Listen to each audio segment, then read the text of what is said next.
खुलुमबाय स्टुडिअ दं आं किलिकां ब्रह्म जेरैबो जेथिंबो बर'नि खाम सिफुं जथानि देंखो रिंखांनाय चिरां जिल्लानि बिजनी दखर एबसुआ साननैनि हाबाफारि लानानै जेरैबो ओंथि गोनां रंजा बाजा बैसागु फोरबो फालिदों। बर' हारिनि बैसागु फोरबोआ बर'नि आबुं सिनायथिखौ बेरखांहोयो। जाय फोरबोआव बर' हारिया गोसो मोदोम जिउ होनानै रंजायो। बेबादिनो बिजनी दखर एबसुआ देग्लायबो गाजा गोमजायै रंजा बाजा 15थि रंजालि बैसागु फोरबोखौ साननैनि हाबाफारिजों दिनैनिफ्राय खुंफुंबाय। मख'नो गोनांदि बिजनी दखर एबसुनि बे रंजालि बैसागु फोरबो फालिनाया जेरैबो ओंथि गोनाङै खुंफुंजादों। मानोना बिथांमोना रंजानायल' नङा, बर' हारिनि गोबां गोमालांनो हमनाय आसार खान्थि, दोरोङारि आइजें दामग्रा देग्रा, जानखार लोंनाय बायदिफोर गासैखौबो बोखांफिननायनि नोजोर आरो थांखि लाना गासै 13 दोरोङारि दिन्थिफुंनायखौबो बिथांमोना बे हाबाफारियाव दिन्थिफुंनो लाफादों। बिजनी दखर एबसुनि आफादगिरि सुबिलाल दैमारिया गासै चिरां ओनसोलनि बर' सुबुंफ्रा ज'ज'यै फैना बाहागो लाफैना बर'नि दोरोङारि आसार खान्थिफोरखौ मिथिलाङो। बिनि थाखाय बिथां सुबिलाल दैमारिया खावलायदों। बिजनी दखरा दुलाराय बर' फरायसा आफादनि बानजायनायाव देग्लाय 15थि रंजालि बैसागु फोरबो फालिनाय बेखौ जोंनि दखर एबसुनि साखाथि बड'फा हाउसनि गेलेग्रा फोथाराव साननैनि हाबाफारि लानानै दिनै आरो गाबोन जोङो गाजा गोमजायै खुंफुंनो थाखाय थि खालामदों आरो बिनि दिनैनि गिबि साननि हाबाफारि बियो सोलिगासिनो दङ। दिनैहाय जोङो गोबांथार बादायलायनाय हाबाफारि फरायसाफोरनि गुबुन गुबुन आयदानि बादायलायनाय हाबाफारि लानाय जादों। बेजों लोगोसे जोंनि दोरोङारि दामजु खाम, सेरजा आरो सिफुंनि बादायलायनाय जोङो हाबाफारि बेवहाय लानाय जादों। लोगोसे जोंना बैसागो मेथाइजों गुबै बैसागो मेथाइजों मोसानाय बे हाबाफारिया जागोन। लोगोसे मिस्टार बैसागु आरो मिस बैसागु, बैसागो सेंग्रा आरो बैसागो सिख्ला बेयो हाबाफारिया जागोन दा मोनाबिलि समाव। आरो जोंहा गाबोन 21 एप्रिल गाबोन जोंनि बैसागो मोसानाय जागोन। गुबै देमसि मोसानायनि बादायलायनाय जागोन आरो बिनि बैसागो थिलिखौ जोंनि दुलाराय बर' फरायसा आफादनि गाहाय नेहाथारि खनिन्द्र बसुमतारी बिथाङा बेखेवगिरि गाहाय आलासि महरै बाहागो लाफैगोन। दा बे जोंनि साननैनि हाबाफारिजोंनो लोब्बा लानानै जोङो गुबुन गुबुन बोसोरनि बायदि देग्लायबो जोङो 3थि खेबनि थाखाय दोरोङारि खान्थि दिन्थिफुंनाय बे हाबाफारिखौ जोङो लानाय जादों। गासै 13 दालाय आफादनि गेजेराव 13 आयदानि सायाव जोङो बे दिन्थिफुंनाय हाबाफारिखौ लानाय जादों आरो बियो कम्पिटिसन जागोन। बबे दालाय आफादा साबसिनै दिन्थिनो हायो बियो सेथि बान्था मोनगोन।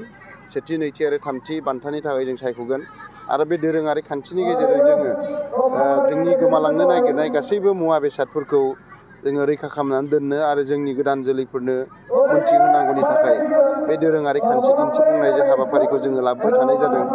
मानोना बेवहाय जोंनि 13 आयदानि गेजेराव दङ जोंनि बैसागोनि 7 सान, लोगोसे इसानसालि, बेनिफ्राय बैसागोनि संक्रान्ति सान मोसौ थुखैनाय, लोगोसे जोंनि ना हमनाय, ना गुरनायाव मा मा आइजें आइला बाहायो आरो बिनि आदब खायदा बिनि सायाव जोंना दिन्थिगोन मोनसे दालाय आफादा।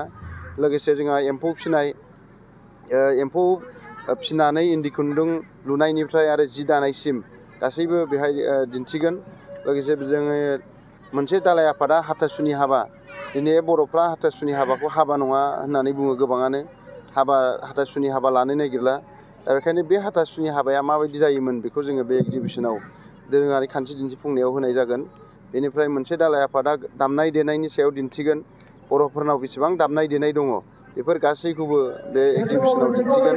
लोगोसे मोनसे दालाय आफादा गासैबो औवानि आइजें आइला हेबनाय, दानाय, जोंनो आबाद मावनायाव न'नि संसार जानायाव जेसेबां जोङो औवानि आइजें आइला बाहायोमोन बिनिखौ दिन्थिगोन।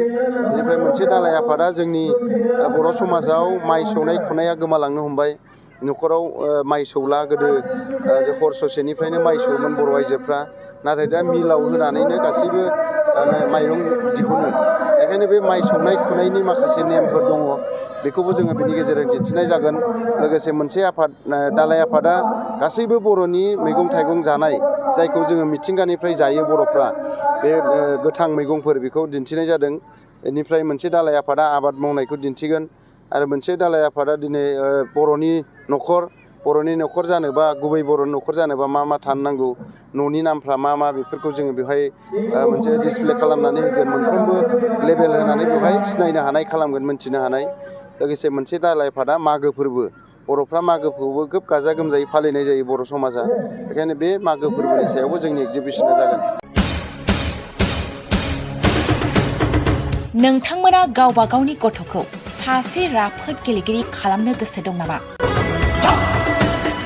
रायजोआरि हादरारि हादर गेजेर थाखोसिम गेलेगिरि खालामनो गोसो दंब्ला नोंथाङा गोबाव दा खालामसै। सासे राफोद रोंखा-राखा गेलेगिरि खालामनो थाखाय नोंथाङा जानजि खाफ्रादो आरो मुं थिसनहैदो।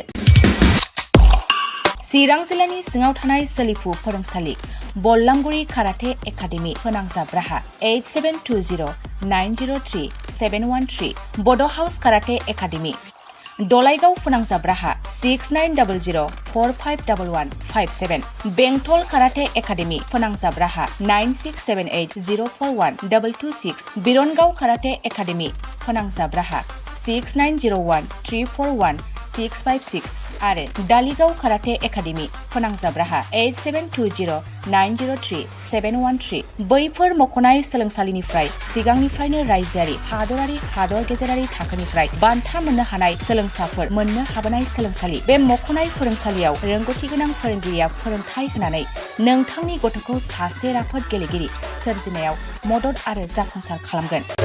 अब्ला मानोथो गोबाव खालामनो, थाबैनो मुं थिसनहैदो।